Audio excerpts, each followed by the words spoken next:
आज अपराध की सच्ची कहानी में मैं आपको बेंगलोर के साहिल की कहानी सुनाता हूँ। साहिल एक मल्टीनेशनल में काम करता था। उसका तबादला मुंबई हो जाता है। नौकरी के कुछ महीनों बाद साहिल अपनी बीवी को बेंगलोर से मुंबई बुलाता है। वो उसके लिए ट्रेन का रिजर्वेशन करा देता है। उसकी वाइफ ट्रेन पर चढ़ती तो है, लेकिन साहिल मुंबई में तान्या का इंतजार करता रहता है और उसकी वाइफ वहां नहीं आती है। लगभग 20 दिनों बाद मुंबई के एक कोठे से फोन आता है। साहिल के पैरों तले जमीन खिसक जाती है। उसकी बीवी को किसी ने रेल से किडनैप कर कोठे पे बेच दिया था। दोस्तों, आज की कहानी को पूरा सुनना। इस कहानी को सुनने के बाद आपको दो बातें समझ में आएगी। पहली बात ये कि कुछ लोग साहिल जैसे हैं जो अपनी बीवी को बेइंतहा प्यार करते हैं और उसे वापस पाने के लिए कुछ भी कर सकते हैं। और दूसरी बात, कुछ लोग बहुत बुरे हैं। वो रेल, बस स्टैंड, बाजार, इन जगहों पे उन लड़कियों को ढूंढते हैं जिन्हें आसानी से बरगलाया जा सकता है। वो उनका किडनैप कर कोठे पे बेच देते हैं। अब कहानी विस्तार से। बात 2011 की है। बेंगलोर से मुंबई ट्रांसफर के बाद साहिल ने 3 महीने बाद अपनी बीवी को मुंबई बुलाने का फैसला लिया। वो ट्रेन का रिजर्वेशन करा देता है। उसकी बीवी अकेले ट्रेन पर बैठ जाती है। उसकी बीवी के पास एक सीट पर 2 और लोग थे। रास्ता लंबा था और बातचीत का सिलसिला शुरू हो जाता है। पहले वो 2 लोगों ने पूछना शुरू किया कि आप कहाँ जा रहे हो। तान्या ने बताया कि वो पति के पास मुंबई जा रही है। फिर दोनों ने पूछा, पहली बार है क्या? तान्या ने कहा, हाँ, मैं पहली बार ही कहीं जा रही हूँ बाहर अकेले। गपशप चलता रहा। दोनों लोगों ने तान्या को खाना खाने के लिए दिया। तान्या जानती थी कि इस तरीके से ट्रेन में किसी का दिया खाना नहीं खाया जाता। वो साफ साफ मना कर देती है। दोनों लोग पूरे सज्जन की तरह बर्ताव कर रहे थे। बातचीत, कपड़े से वो बहुत अच्छे लोग लग रहे थे। तान्या ने खाना तो नहीं खाया, लेकिन वो बातचीत करती रही। सफर अब अंतिम पड़ाव यानी मुंबई से लगभग 100 किलोमीटर पास पहुंच चुका था। उन दोनों लोगों ने तान्या से बहुत बातें की।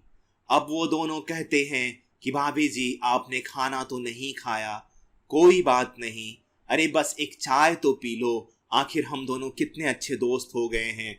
ऐसा लग रहा है जैसे 10-12 घंटों में ही हम परिवार बन गए। इतना कह उन दोनों ने 3 चाय मंगवाया। इस बार तान्या मना नहीं कर सकी और उसने चाय पी लिया। इसके बाद तान्या को ट्रेन के अंदर का कुछ भी याद नहीं। वो बेहोश हो जाती है। उधर तान्या का पति रेलवे स्टेशन पे परेशान इंतजार करता रहा। पुलिस से भी बात किया। हर रिश्तेदारों से बात कर पूछा कि अगर तान्या का कुछ पता हो तो बताएं, लेकिन तान्या का कोई पता ठिकाना नहीं मिला। वो भागकर बेंगलोर जाता है और वहां किसी तरीके से रेलवे का सीसीटीवी देखता है। वो देखता है कि तान्या ट्रेन में चढ़ रही थी। इधर जब तान्या को होश आता है तो अपने आप को एक कार में पाती है।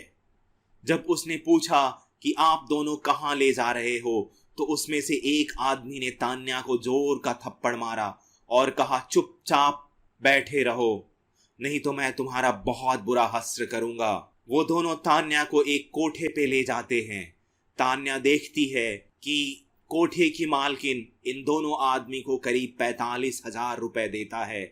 तान्या समझ चुकी थी कि तान्या अब जिस्म फरोशी के धंधे में फंस चुकी है। उन दोनों लोग जो ट्रेन में बहुत सज्जन लग रहे थे, वो एक दलाल थे और उन्होंने तान्या को एक कोठे पे बेच दिया है। कोठे की मालकिन तान्या को जिस्म फरोशी के धंधे के लिए तैयार करती है। तान्या हाथ जोड़कर साफ साफ मना कर देती है। अब तान्या के ऊपर जुल्मो सितम का सिलसिला शुरू हो जाता है। हर घंटे तान्या को मारा पीटा जाता। उसे धमकी दी जाती कि अगर तुम नहीं मानती हो तो तुम्हारे साथ वो हाल किया जाएगा कि तुम्हारी रूह कांप उठेगी। फिर भी तान्या अपनी जिद पे अड़ी रही। कोठे की मालकिन भी कुछ कम नहीं थी। उसने तान्या जैसे बहुत सारे केस देखे थे। वो लगातार तान्या को यातनाएं देती जाती है। तान्या को भूखा रखना, मारना पीटना, सामने मर्दों से धमकी दिलवाना इत्यादि। जब तान्या फिर भी नहीं मानती तो वो तान्या को कहती है कि तुम्हें खरीदने में मेरे 45,000 रुपए खर्च हुए हैं, तुम मुझे बस 45,000 रुपए कमा कर दे दो, मैं तुम्हें छोड़ दूंगी। रोज रोज की यातनाओं से तान्या का बहुत बुरा हाल हो जाता है। करीब 15वें दिन कोठे की मालकिन तान्या को धंधे वाले कपड़े पहनाकर उसका मेकअप कर लाइन में खड़ा करती है। तान्या को एक ग्राहक तुरंत ही पसंद कर लेता है। वो तान्या को कमरे में ले जाता है।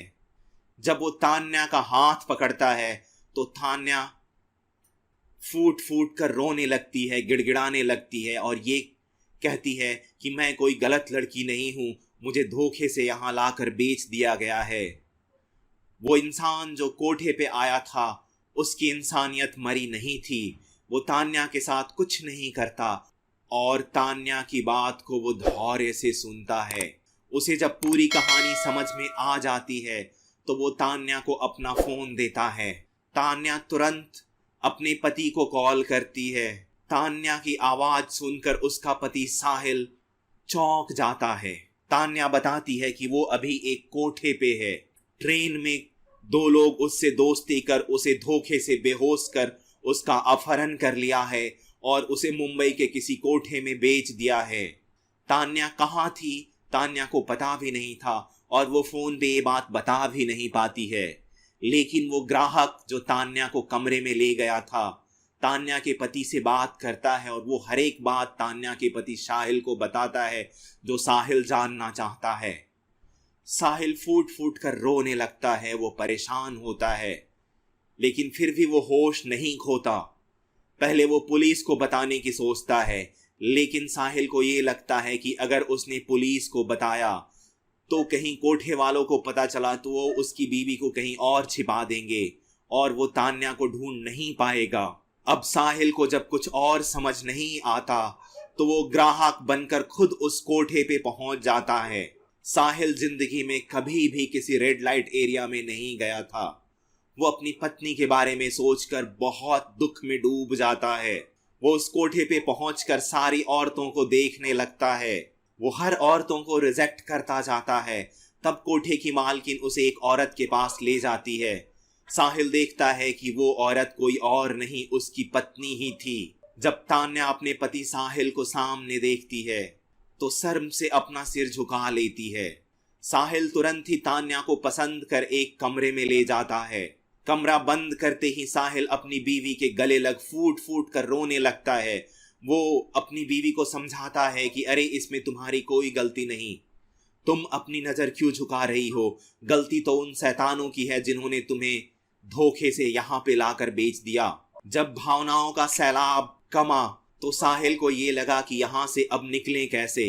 अगर वो भागने की कोशिश करता है तान्या को लेकर तो कोठे वाले लोग कई सारे आ जाएंगे और साहिल की पिटाई भी हो सकती है।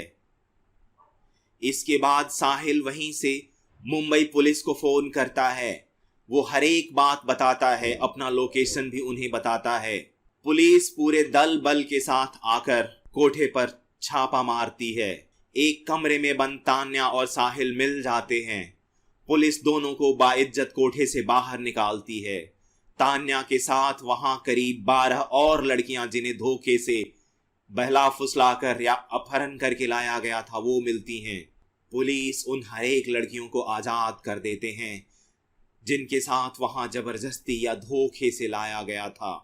कोठे की मालकिन को भी गिरफ्तार कर लिया जाता है। जब पुलिस उसे 3rd डिग्री देती है तो वो उन 2 दलालों का भी नाम बता देती है। वो दोनों दलाल को पुलिस पकड़ लेती है। इसके बाद केस चलता है और इन सभी लोगों को जेल जाना पड़ता है। तान्या और साहिल अपने फ्लैट पर पहुंचते हैं। उन दोनों को ऐसा लग रहा था जैसे किसी नर्क से छूटकर बाहर आए हैं। दोस्तों, आप सोचें कि अगर ये हादसा किसी के साथ हो तो उस पे क्या गुजरेगा। एक बात और मैं कहूंगा दोस्तों कि वो ग्राहक जो तान्या को मिला था वो भले ही एक कोठे पे था लेकिन उसकी इंसानियत मरी नहीं थी। अगर उसने मानवता का परिचय नहीं देता तो शायद तान्या का वही हश्र होता जो बाकी लड़कियों का होता है।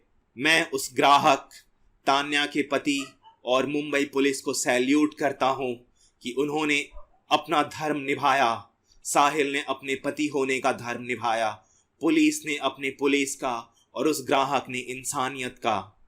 शायद इन्हीं लोगों की वजह से आज दुनिया में इंसानियत कायम है। मैं ऐसी ही कहानियों के साथ फिर आऊंगा दोस्तों। आप मेरे चैनल को लाइक, सब्सक्राइब और कमेंट करें। धन्यवाद।